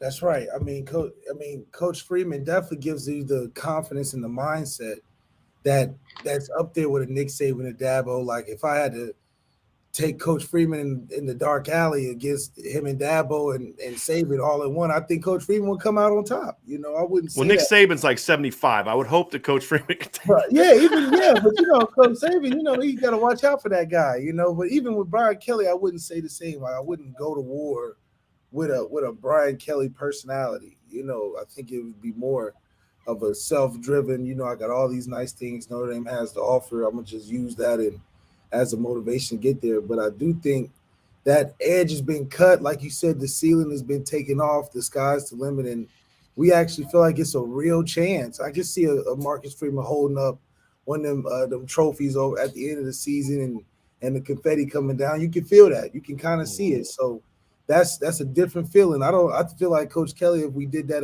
with Coach Kelly, he would take the mic and take all the credit, damn near said it was because of him we won, so. I can't believe I want to tie with all these mediocre players. I'm the greatest. I'm the greatest of all time. I think that'll be the speech he would deliver, I really believe that. But I do think that this is the right type of guy to see the success of the team that you want, Fat Fish with a super chat. Thank you, Fat Fish. Haven't been in the chat a while all this madness has been going on. Just watched the PC with my mom, and we both started tearing up. Love thee. Look, I'm telling you right now, this is no joke. I have seen 50 text messages, DMs, about 100 tweets, comments in the chat about people like with legitimate tears watching that press conference today. And I just think part of it is, I'm trying to say this without it coming across negative again, because I do want to keep us on Marcus Freeman. Part of it is it's kind of like, you've been held sort of hostage for a while and you've finally been freed. And it's not just about Marcus Freeman. It's about I finally feel like I can have high expectations, like I can have championship expectations again at Notre Dame. And I think that combination plus people just looking at Marcus Freeman being like, a lot of people keep using that thing, it. And you say, what does it mean? What does it mean? I can't explain it, but I just feel like I know it when I see it. And I know when a guy doesn't have it. There was a quarterback at Notre Dame in the last 12 years that I said, man, this kid's super talented, but he just doesn't have it. You know what I mean? Like, there's just something about this kid that I don't know if I'd go into war with this guy. I feel like he might slow down and all of a sudden jump behind me when the bullet's about to come. You know what I mean? Like, he's just got it. He's got it, right? And we're going to find out. Look, Sean and I were talking earlier. It was kind of funny. The thing we said is we're either all going to be right as a Notre Dame community, we're all going to be wrong because it's about as overwhelming of a everybody just kind of saying like this was the move that we've seen, and I think that made it very easy for Jack Swarbrick to make this hire. Because let's not kid ourselves, it is not easy as an athletic director to pull the trigger on a guy that has never been a head coach at the University of Notre Dame. It is not, no matter what the players say, because his legacy is at stake here too. Because now that he's had to make a second coaching hire, no one's going to judge Jack Freeman or Jack Swarbrick off of the Brian Kelly hire anymore. His legacy will now be determined by the success or lack of Marcus Freeman. And when that's true, you want to make sure you have a guy that has a proven track record. So this was not it was the right hire. It was the easy hire, but it also was the pulling that final trigger can be difficult. That's a difficult thing. And I think we talked about it extensively. Notre Dame fans were just really anxious and wanted it to happen. And the groundswell for Marcus Freeman just built up. It seemed like minute by minute, especially if you're on social media. And I tried to just tell, like, yo, you're being unfair to Jack Swarbrick and the process that really needs to take place for this to be a solid decision with everyone being behind whomever they hire. And especially if it's Marcus Freeman. You talked about it, Malik, as soon as you came on. You need that support from everybody in the building for things to work. Yeah. And that takes time for someone like Jack Swarbrick to be 100% sure that this is the right hire. And I'm glad that he went through whatever process he felt like he needed to go through to come to the decision to finally make the right decision in hiring Marcus Freeman. Absolutely, and I agree that it's not an easy decision, and for Jack to make this, because like you said, the legacy is not really so much even on Brian Kelly right now. It's about how you follow it up, because I'm assuming he's retiring after this pick. You know, especially if we start off hot and win a championship in a couple of years, I feel like Jack would try to see his way out after having a successful pick. But like you said, even though everybody wanted Marcus Freeman, it's still not an easy decision. One, considering the history of Notre Dame and us not being the first people to jump on a new young head coach, but also because he's a first-year head coach, and that means a lot. You know, not everybody is a head coach. Some may be great as an offensive coordinator. Like, I thought Jason Garrett was a better offensive coordinator than ever he was a head coach for the Cowboys. But some, testing that out and you not wanting to be wrong is, you can't be perfect, but you don't want to be wrong either. And it could really turn the tide if it didn't go well with Marcus Freeman the first couple of years and we get blown out the first season. It would have a lot of backlash, not so much on Marcus Freeman, but on Jack. You just picked whatever everybody said, and there's a lot of backlash that can come with that. Hopefully, and I have a confidence that Marcus Freeman won't let it happen like that. But kudos to Jack for taking that chance. How many coaches in 80s and top 5 programs of all time are taking a chance like that so willingly, especially to be reactionary from your previous coach just leaving out on you. Another super chat from Fat Fish, and he says, also, I was watching the Has Notre Dame Peaked show that we did at Irish Breakdown, and when you were talking about using this hire as fuel, I was sad no one chatted tackling fuel. I think that might have been somewhere in there. We might have to go back and look, but I appreciate you watching the show. JKR Myers with a super chat. Thank you very, very much for that. Got a lot of super chats coming I want to get down to. Here we go. Jay Clampin Investments. We are the Alternites. First Yeah. Malik from Dayton. Now Marcus Freeman. Hey, I'm telling you what, Dayton is taking over. We're giving those good vibes to school. We're trying to show you what we can really bring to the table. I tell you, I had to crawl so Marcus Freeman can run through them doors. So there it is, folks. It's now out there. Malik Zaire is really the reason that Marcus Freeman here is because when he showed up in 2013, he kicked down that door, and it just was a matter of time before Marcus Freeman came through. So everyone thank Malik. That's right. Thank Malik. I had to go through all the unnecessary hardships. You know, you see all the ground fella support. I've been unknowingly campaigning for the last 5 years, getting a lot of support from the fan base for Dayton, Ohio. And now when a candidate came up, it was unquestioned. So Marcus Freeman's going to go in there and really do what it has to do. And I'm excited, man. I think this is that energy that you need at a time like this. And like we said, I'm really excited to see how Oklahoma takes this energy we got coming out in the bowl game. Yeah, that's where the ultimate test, right? Like that's where we finally the theoretical turns into literal, right? And we're going to find out what we see. And then Fatfish also said, Malik, you played for BK. Can you pontificate? And Malik, if you're not comfortable answering this, totally fine. Malik, you played for BK. Can you pontificate on what the differences you already noticed from Freeman and how would you feel about playing for him? Well, Coach Kelly, playing for Coach Kelly is really about Coach Kelly. It's really, you can't shine bigger than the brand, but the brand he's really referring to is himself.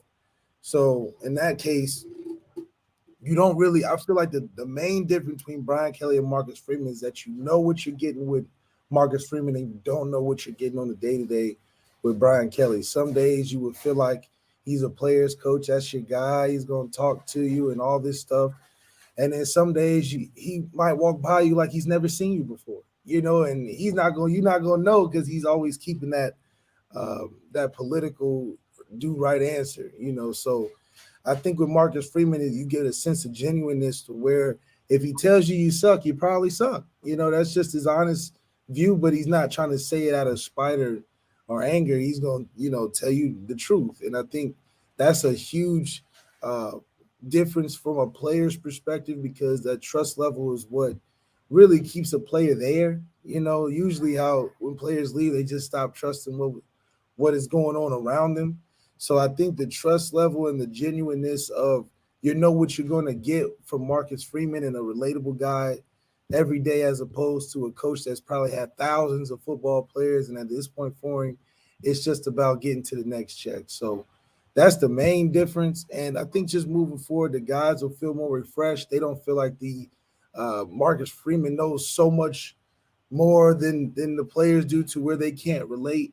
I think it's a learning experience for Marcus Freeman and the players, to develop a relationship to where, he's learning too. I don't think he knows all the answers that Coach Kelly probably would be more comfortable with at the time. So everybody's on the same path of getting better. And that's something that is new in the building. Usually it's about figuring out what we were missing or we just not being good enough. Now it's like, I think we know that we can get there if we all pull our weight.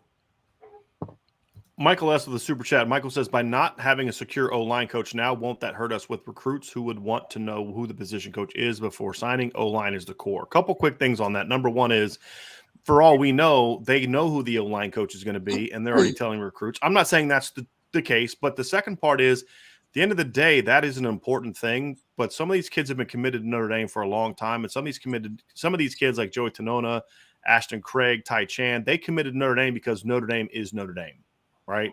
And the tradition there. So you also have your offensive coordinator coming back. You're retaining your head coach came from within the staff.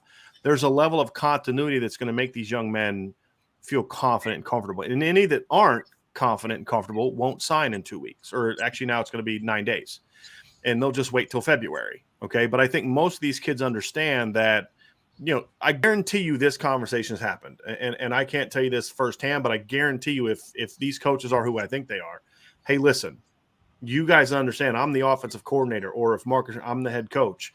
We understand the importance of the Notre Dame tradition on the offensive line. I went through that as a player. We've seen it here.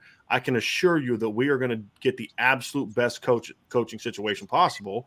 And for kids who want to be here anyway, that's all they need to hear. Yeah. Right. Because there still is a face that they know. It'd be different if like you had a new staff coming in, they hadn't hired a new O-line coach yet. They know Tommy. And actually, to be honest with you, some of these kids, Tommy Reese had as much, if not more of a role in landing than Jeff Quinn did. That's just a fact. Yeah. So there's still that continuity, which I think makes them willing to take that risk. But at the end of the day, if they hire someone that they don't like, they can get out of their letter of intent and go somewhere else. I mean, that it's much easier to do that now than it was 10 years ago. That's the reality of it too. Go ahead, Malik. And I do think that having Chris Watt as the O-line coach and Tommy as the OC is just no different than them playing together. I think there's just a lot of synergy and what they'll be looking for from each other, considering they literally played with each other in the same type of position. So that synergy is there. It makes sense as a hire. But even if we don't go with Chris Watt, it just finds hard for us to not hire within some kind of ranks of familiarity. I think the one thing that will hurt us if Coach Freeman gets a one-off O-line coach that has no ties to what we're building right now specifically, only because I think the closer to home hires that you can have for a first-year head coach, the better, just because they can understand the landscape and make his job less challenging or something he has to worry about on a day-to-day. RJG Irving, a business executive contract includes an extended notice period and non-compete clause and an anti-poaching clause. Not quite a business yet. Okay, it's still a business, and this particular business clearly doesn't have that. But as from a head coaching level, there are those things because they're called buyouts, right? I mean, you can poach a coach, you just have to pay for it. You can't do it for free. And all these coaches, you're paying money. That's what's so funny. A year ago, all these schools were clamoring, "Oh, we're poor and because of COVID, we're not making money and we're hurting and we're all this revenue, blah blah blah blah blah." And now they're just spending money like it's like they're running like if they like kind of joked about Brewster's Millions, right, with our Thanksgiving thing. Like that's how they're acting. Like I got $30 million I got to spend, and if I don't spend it by next Thursday, then it's going to get taken away. They're just throwing money around, which I kind of find quite hilarious after everything that we heard the last year about money. Mike Hoff with a super chat. BK, decent coach, crappy guy. Good luck, LSU. I'm going to say I think Brian Kelly's better than just a decent coach. I think he's a very good coach. Yeah. You don't have the success 2012, 2015, and then 17 to 21 because you're not a pretty good coach. I just don't think he's an elite coach. I just don't think he's Nick Saban. Right. I think he's better than all the other ones. But right. He's a lot. Nick Saban. Right. Nick Saban. That's a pretty high bar you set with Nick Saban. Nick Saban is, man, because I always held back on like putting the crown on Nick Saban's head. He's a darn good football coach, man. Well, to me, against your prodigy, I don't know how hard it could be, right? If you already know, like Kirby, I think that's an easier matchup than people give him credit for, just because he's probably like, I mentally got the edge on this guy. Oh, every time. It's not really that. You know what I'm saying? It's like not strategically so much, because I know he's a smart coach. It's not hard. It's harder to maintain than it is to get to a point. Right. Like, because you have hunger pushing you to get. That's the difference between Nick Saban and Urban Meyer. Yeah.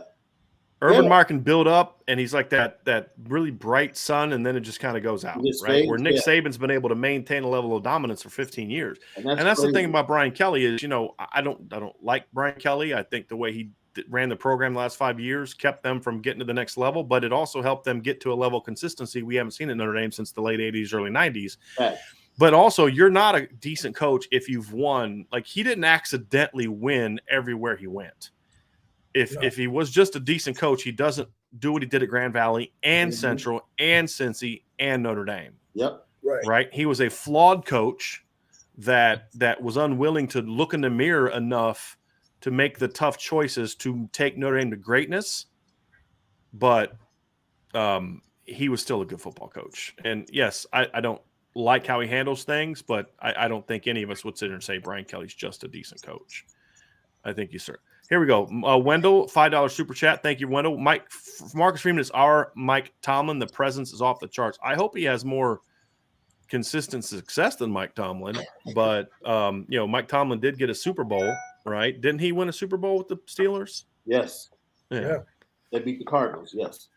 Oh, that's right. My wife and I were talking about the other day because we saw the preview for that movie for Kurt Warner, and she doesn't know Kurt Warner. I was like, you remember that Super Bowl party we went to? And I was like, yeah, he was the Cardinals quarterback. Yeah, he lost to the Packers.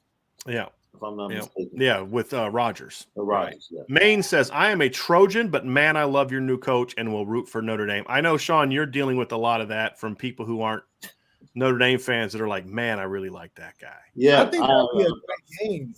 That USC Notre Dame matchup. Oh, that's going to be so much fun. I think that's the one that people will probably be looking most forward to, especially it being the first year. First year. I think we go there, right? We go to USC. Next year is there. Next year is at USC. Man.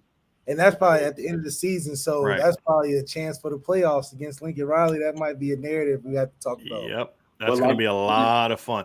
I did a show on this. It's kind of funny. It kind of got lost in the shuffle. I wrote an article about this, but it got lost in the shuffle because later that day, Brian Kelly left Notre Dame. But the thing I said is USC being good is good for Notre Dame in a lot of ways. Yes, it gives us credit when we're whooping teams on the schedule. Because here's what I'll say. People say, well, if Notre Dame was in the ACC, would they have made the playoff this year? I don't know. Maybe. No. Maybe. Depends on what the schedule would have been. But if Notre Dame played USC this year and Lincoln Riley was the coach and the program was as good as people think Lincoln Riley is going to make that program, I don't think there's any conversation about an 11-1 Notre Dame team with that win is got a much better case. Yeah. Or Cincinnati, it would give us that we would definitely bump up. Yeah. Hey, now go ahead, Sean. No, because I'm sitting here and I'm actually enjoying the chat as we're talking. Look, man, I don't like when people don't give credit to people because they just happen to have talented people that they work with. Yeah. Like college football is just not rolling out with 5 stars because every 5-star doesn't work out. You can't trust stars. To be able to maintain what he has maintained, man, we have to give Nick Saban credit. Now, I don't care how many 5 stars he recruits. Yeah. And the fact he gets the 5 stars is strictly because he's the number 1 recruiter in that program. Well, and the reason that he's done it for so long is because he's Nick Saban. It's the reason why people before him didn't. It was it's easy to win at Bama. Well, Mike Shula and Mike DeBose and a lot of those guys would argue with you about that. Charlie Moore with a super chat. Malik, love how you balled. You're muted, Malik. You're muted. Not just me. It's not just me. I appreciate that, man. I wish I had a lot more, but in the time we did, it was fun. It was definitely fun. Well, you have the highest winning percentage of all of Brian Kelly's Notre Dame quarterbacks. Right. And no turnovers, so you can't really beat that. You can't really beat that. Can literally say, hey, Notre Dame never lost when I started. Never lost. And you can also say I beat LSU. How many QBs can say I beat LSU and Texas in back-to-back? My first 2 starts. I'm just saying. Back-to-back. It's just tough to say, but hey, we take our little victories. We take the small victories when we can. Blake Kajar, any update on? Thank you for the super chat, Blake. Any updates on the receivers coach? I don't think right now they have that guy. I think they're still looking for it. There was a lot of noise about Brian Hartline. That was never going to be a legitimate thing. From what I'm told, Marcus Freeman did reach out to Brian Hartline, but that he's not going to leave his alma mater, Ohio State, to take a lateral move in Notre Dame, no matter who Notre Dame's head coach is, unless there's it's just not going to happen. There's going to need to be a promotion. Problem is you can't promote him because anything you could promote him to would be what Tommy Rees already is. Sure. And some people say, well, Tommy Rees can, accept this. No, because there's a lot that goes into it. If he needed a promotion, then you say, hey, thanks, but appreciate you. Keep doing a great job. Because Brian Hartline's not the only great receivers coach out there. No. He's not the only great receivers coach in Notre Dame. So you don't need to make a ton of sacrifices. If he doesn't want to go there, there's plenty of other coaches that you get out there. You just got to make sure, like what he said today, got to be a great recruiter and you got to be able to coach. I think those are the important things. But there's other guys. And that's the reason I get real hesitant to start throwing out names of coaches I like, because what happens is people will kind of grab onto those names. And if you hire from not one of those names, it's like, well, they didn't get a good coach. Well, no, those are just the names I was familiar with. Right. But there's a lot of other good coaches out there.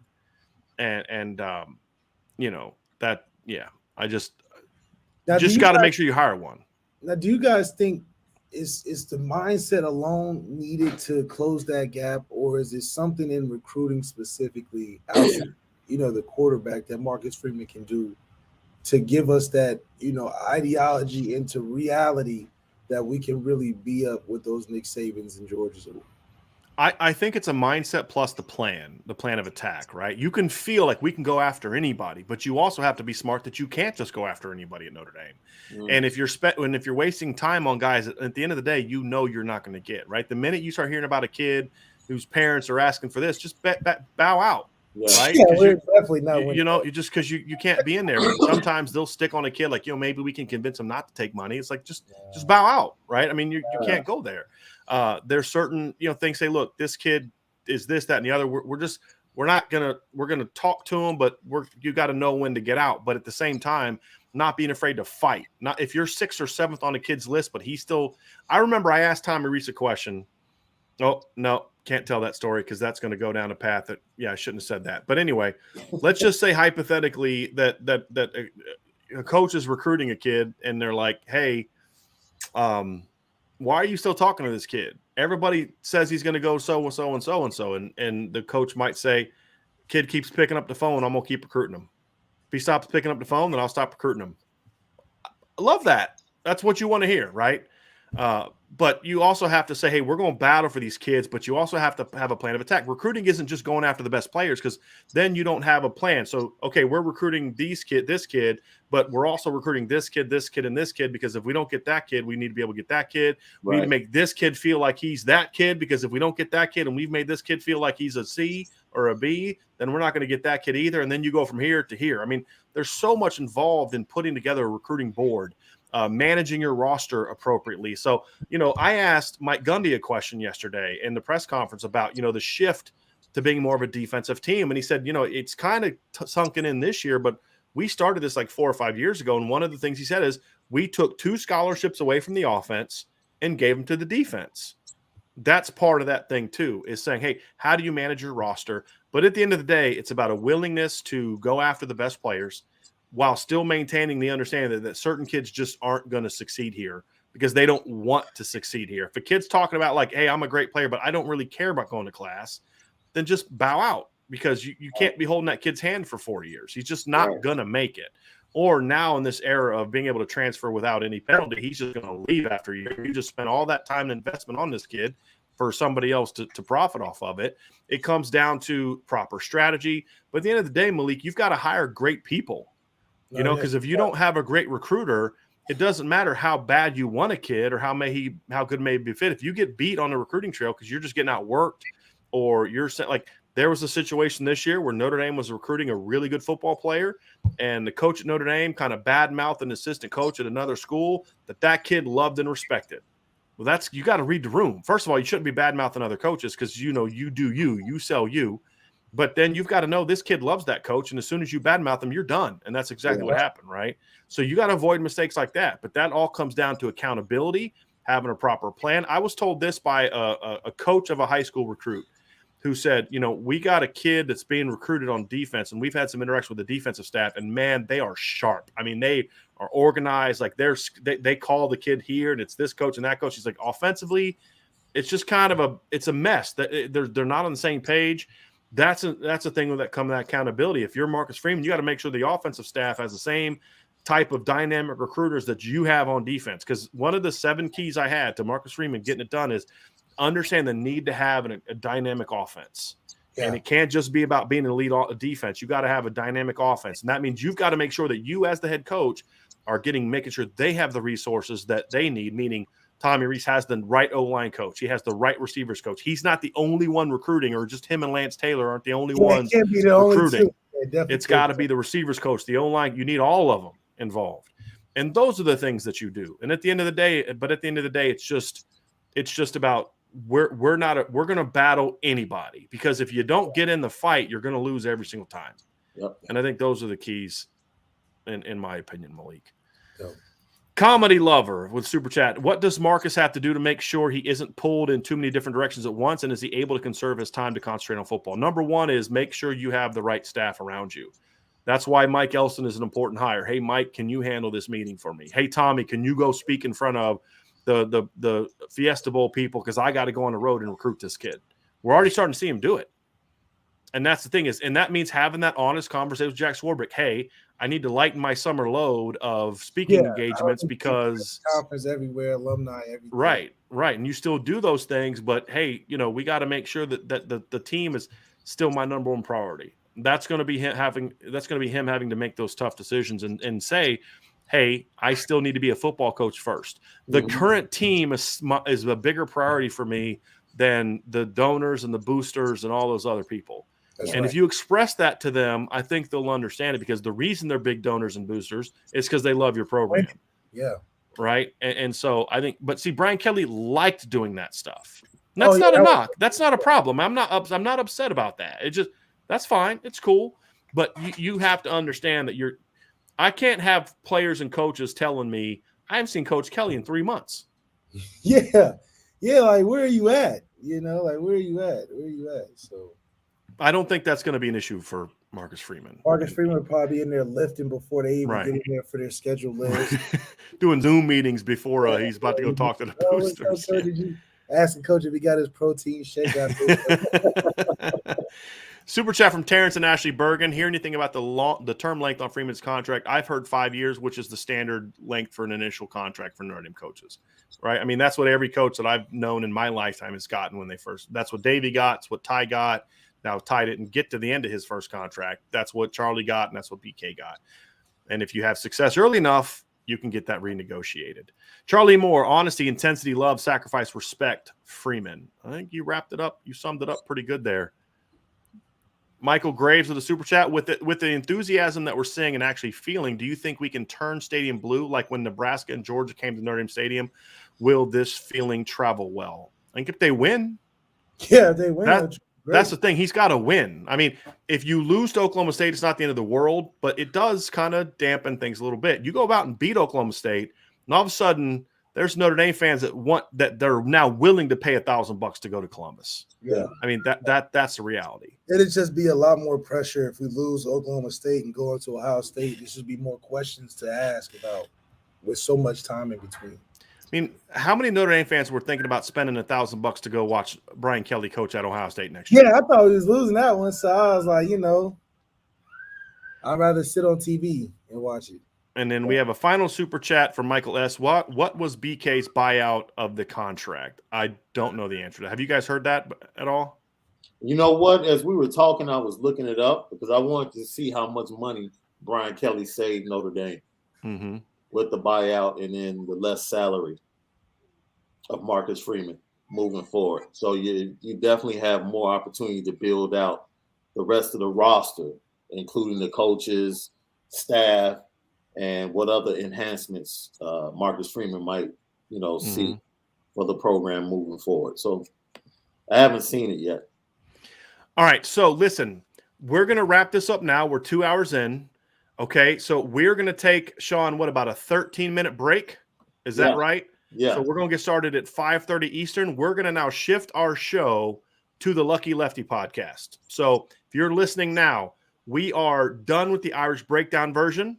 We are now going to turn to another channel. I'm going to head over. Malik is going to head over. Sean's going to head over to the Lucky Lefty podcast. So Sean, before we leave, put the link to your YouTube channel in the chat below so that people will have that. Or actually, you know what? You can't do that because can you chat from where you are, Sean? I don't think you can, right? I can't. Yes. Okay. I just chat in the comments. I believe. Okay. So I don't think so. I emailed. It's all right. I'm gonna put that in there. I'm just gonna put the link to your channel. So people down here, there's a link to the Lucky Lefty podcast. And if you just go to YouTube, just type in Lucky Lefty podcast, you're gonna see it's in black and orange, basically. Say Lucky Lefty, a little football on top. Yep. So find that. Sean is going to tweet it out. I'm going to retweet it, but we're going to get together here now that I've talked for another minute for about we're going to head over to their show. So we're going to do that. And we got one more super chat from John Dalton. First off, you the man, Malik. Second, absolutely love the show.